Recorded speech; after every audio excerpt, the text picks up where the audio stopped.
जो हम लोग बता रहे हैं कि गरीबी से निकलने का 3 ही रास्ता है, नौकरी, खेती या व्यापार। नौकरी चाहिए तो उसके लिए बढ़िया पढ़ाई होना चाहिए, खेती करना है तो उसके लिए आपके पास जमीन होना चाहिए, और बिजनेस व्यापार करना है तो उसके लिए पैसा पूंजी होना चाहिए। बिहार के बच्चों के पास पढ़ने का उपाय ही नहीं है। 60% लोगों के पास, परिवारों के पास एक धूर जमीन ही नहीं है। और पूंजी की बात ही मत कीजिए। यहाँ प्रति व्यक्ति आय है 35,000, देश में प्रति व्यक्ति आय है 1,35,000। तो 35,000 रुपया मतलब बिहार में रहने वाला 100 में 80 व्यक्ति दिन में 100 रुपया भी नहीं कमा रहा है।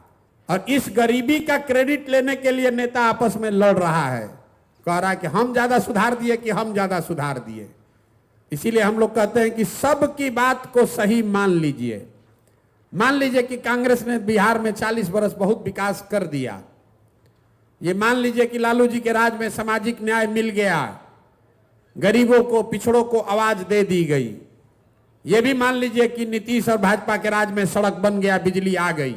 अगर ये तीनों बात को, तीनों लोगों के बात को सही मान भी लिया जाए तो भी कोई दुनिया में इस बात से इनकार नहीं कर सकता है कि देश का सबसे गरीब, सबसे पिछड़ा, सबसे ज्यादा अशिक्षित, सबसे ज्यादा बेरोजगारी वाला राज्य बिहार ही है। काहे बहस कर रहे हैं कि लालू ज्यादा खराब कि नीतीश ज्यादा खराब, कांग्रेस ज्यादा खराब कि मोदी ज्यादा खराब? हम तो कह रहे हैं कि अगर सबको सही मान लो तो भी हम लोग की हालत सबसे ज्यादा खराब। इसलिए यह व्यवस्था बदलनी चाहिए। बदलनी चाहिए कि नहीं चाहिए? चाहिए कि नहीं चाहिए भाई बताइए। यही तो बात आपको सीखना है। पीके की बात क्या है? यही बात है। एक बार जीवन में आपने जाति पर वोट दिया, आपने विचारधारा पर वोट दिया, आपने दलों को वोट दिया, आपने व्यक्ति को वोट दिया, आपने चेहरे को देखकर वोट दिया। एक ही बात प्रशांत किशोर बता रहे हैं, जनसुराज बता रहा है, एक बार जीवन में अपने और अपने बच्चों के लिए वोट दो। अपने बच्चों के लिए वोट दो, लालू जी के बच्चे के लिए नहीं, नीतीश के लिए नहीं, राहुल गांधी के लिए नहीं, मंदिर के लिए नहीं, मस्जिद के लिए नहीं, 5 किलो अनाज के लिए नहीं, गरीबी खत्म करने के लिए।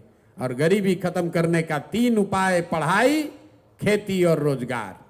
एक बार इसकी चिंता करके वोट दो, अपने आप जीवन सुधर जाएगा। और नहीं होगा तो आज आप मजदूरी कर रहे हैं, अगले आने वाले समय में आपके, हमारे बच्चों को मजदूरी करना पड़ेगा। निर्णय आपको करना है कि आप वोट किस बात के लिए देना चाहते हैं। इतनी ही सी बात आपको समझनी है और इतने बात हम लोग को घर घर जाकर समझाना है।